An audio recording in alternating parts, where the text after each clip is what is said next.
Hello everybody, in today's video I've got a solve of the ShengShou 10x10 and I think this is the first solve on YouTube. I'm not sure, either way it doesn't matter.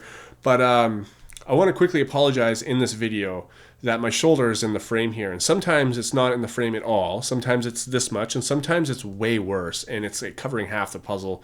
And I really apologize for that. When I actually set up my camera, it wasn't like that at all because the way I was sitting, it didn't have that. But as you're solving this puzzle, it gets heavier and heavier, and you just start resting it on the table, to flatten things out and start moving layers and stuff. It just starts to hurt your hand. And I guess I'd lean forward at some points in time and really put my shoulder into frame. So I apologize for that. Hopefully you guys can live through it. So I got some stuff I want to talk about here. It's just casual talk here over this commentary. I've got some time. You can see obviously this video is sped up too. It's sped up about 2.5 times the normal speed. It's a 15-minute solve sped up, but it's actually a 37-minute solve, and you'll see that. So let's go through some of these things. The first one I'll talk about is the channel revamp. So you've noticed in my unboxing of this puzzle and on this video, I've used different intro. I'm tired of my original intro. I know a lot of you guys liked it when I talked about my channel revamp on my Facebook page. Most people said don't get rid of the intro. And as much as I really would like to do what the majority says, I just can't because I'm burnt out of that one, to be honest. I've used it so many times, it's becoming very difficult for me to think of new warnings, and they're just becoming more and more ridiculous, and I just feel like I'm just unmotivated to put any thought into them anymore. And I think it's just time to retire it. So I've retired it. Now the new one I'm using I think looks very nice and very professional, and so does this thing on the bottom left that says nothing, but it's been there in the 10x10 reviews for showing my ratings. And I think it just looks a little bit better.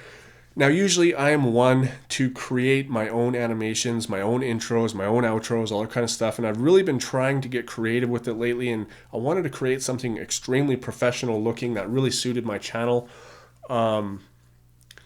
I just failed at it. I just could not get anything that I was really happy with. So these are actually templates that I'm using that I have the right to use as a buyer of the program.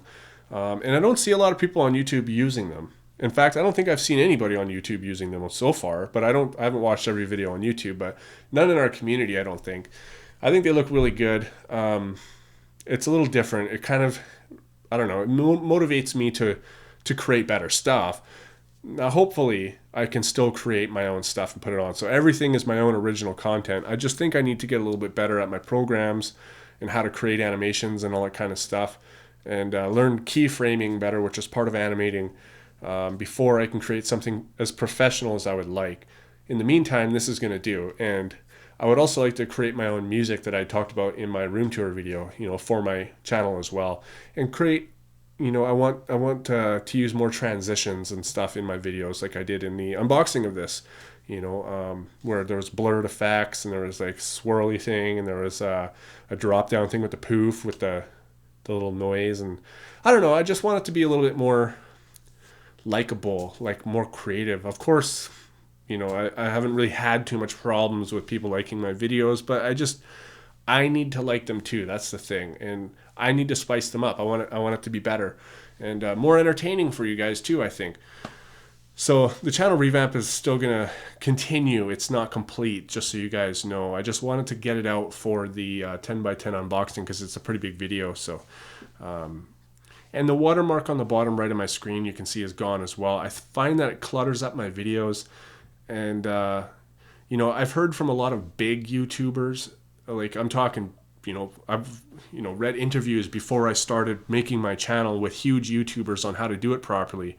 One of the things they said is watermark your videos, and but I may have a big cubing channel, sure, but I don't have a big channel on YouTube. I have a very small channel on YouTube, compared to what's out there. So I just don't think there's any point in branding myself like that. I don't have any worry of people stealing my videos. And even if they did and re-uploaded them, I could just claim copyright on them anyway. So I just don't see the point. It just kind of clutters up my videos and it looks a little bit more clean like this. Except for now you can see that I've got a big shoulder icon in the screen. So anyways, that apart, I'd still like to make a new outro and all that kind of stuff. One thing I want to talk about, and this is very exciting for me too, is guessing Tripoom puzzles. Because I have a package coming from Tripoom, again, big surprise. I think I have like 17 or 18 of his puzzles right now. And I have a whole list of stuff I still want to get. Now, he had expressed to me a few months ago when I released the 6x6x8 cuboid from Shapeways that he wanted one. And I said, well, I have an idea. Why don't I send you my version of it? And then, it's worth this much money. And then you just build something and send it to me and don't tell me what it is. That way, when I open the box and the unboxing, it'll be a surprise. It'll be an exciting video. And he was really into that. He's like, yeah, definitely I could do that. So I sent him the puzzle, and I've been waiting and guessing these puzzles. I'm saying puzzles because now I know there's more than one, but I'll get to that. I thought it was only one, and he had given me some hints. All right, so when I posted this that I was trading Tripoom on Facebook, Tripoom actually commented on there and said it might be round. So it made me think of a puzzle that I asked him if he could build, if it was possible. And I'll tell you guys about the puzzle. It's a gigahexaminx ball. So what he does is he's got these puzzles already called hexaminx ball.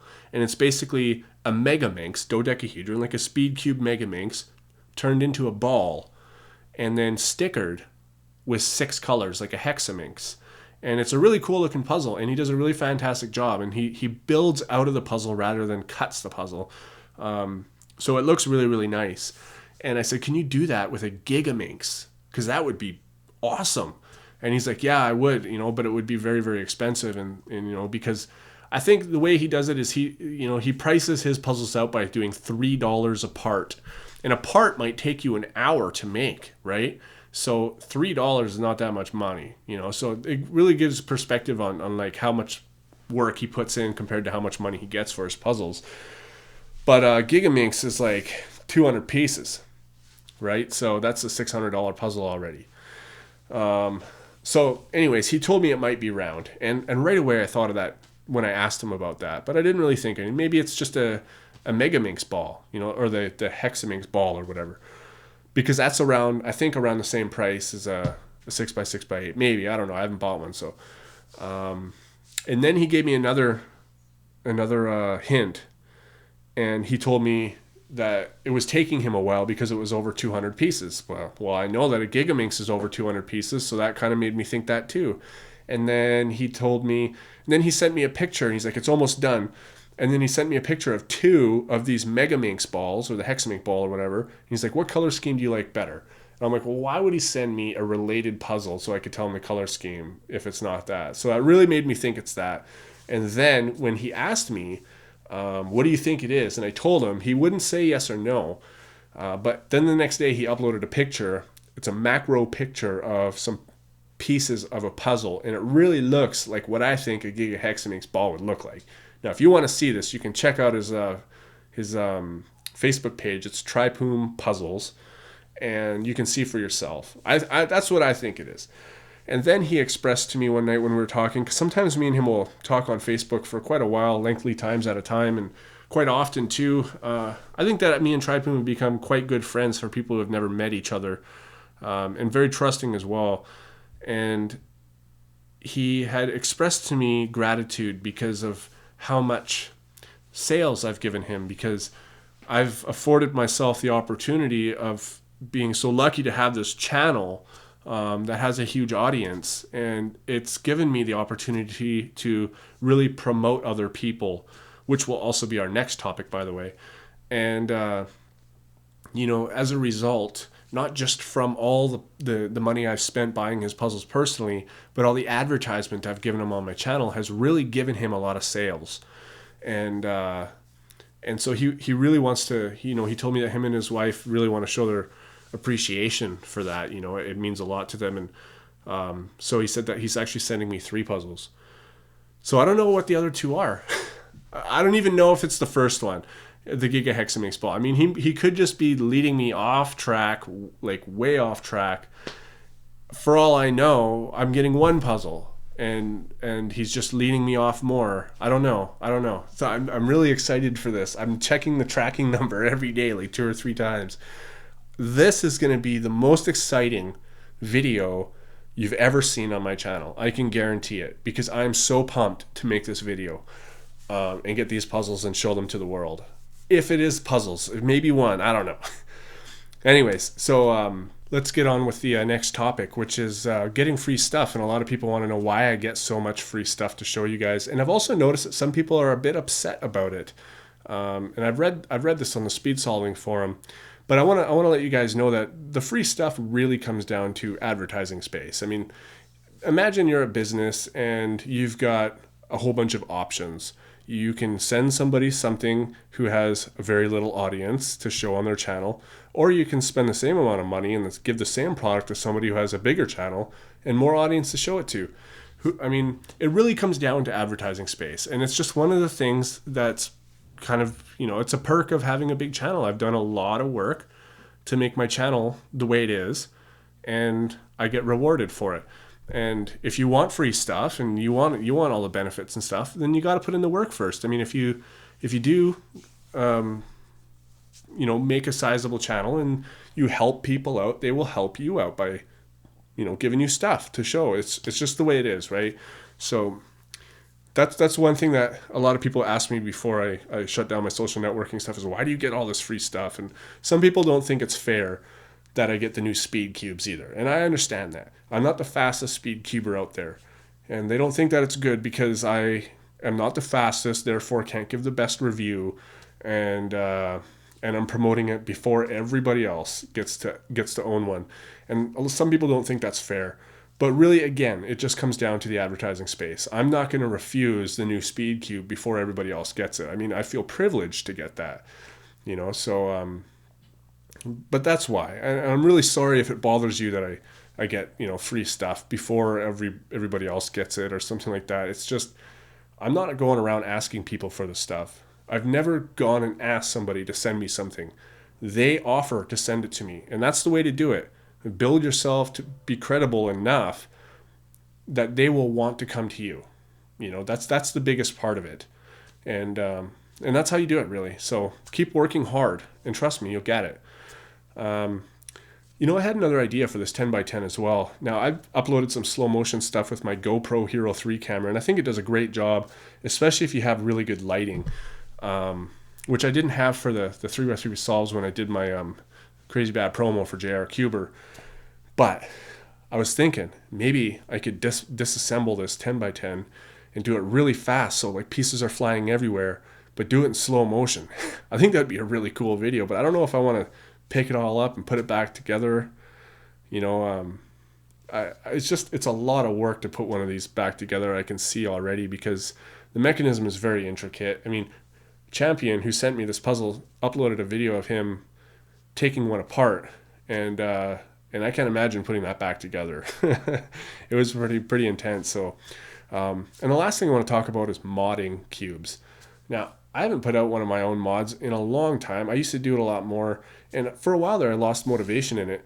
But really what it comes down to is that I have tried and failed, and I've also lost some motivation. I've gained motivation, but the confidence is not there that it stops me from continuing on.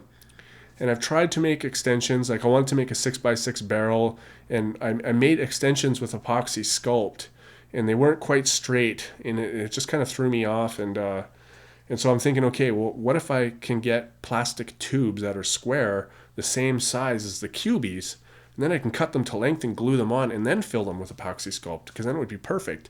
But I can't find those, so I'm trying to experiment with making them with plastic sheet by gluing 4 pieces together, and we'll see how that goes.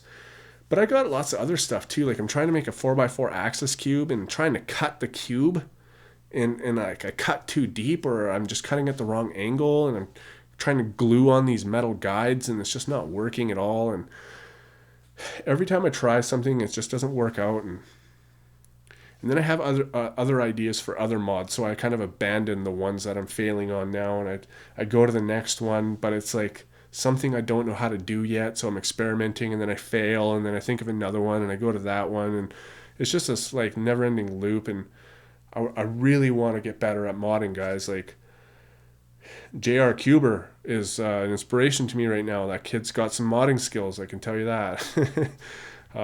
Which is one of the reasons why I featured him last week. He's great at what he's doing. Anyways, guys, the solve is over. I hope you enjoyed the commentary in the video, and I'll see you on my next video.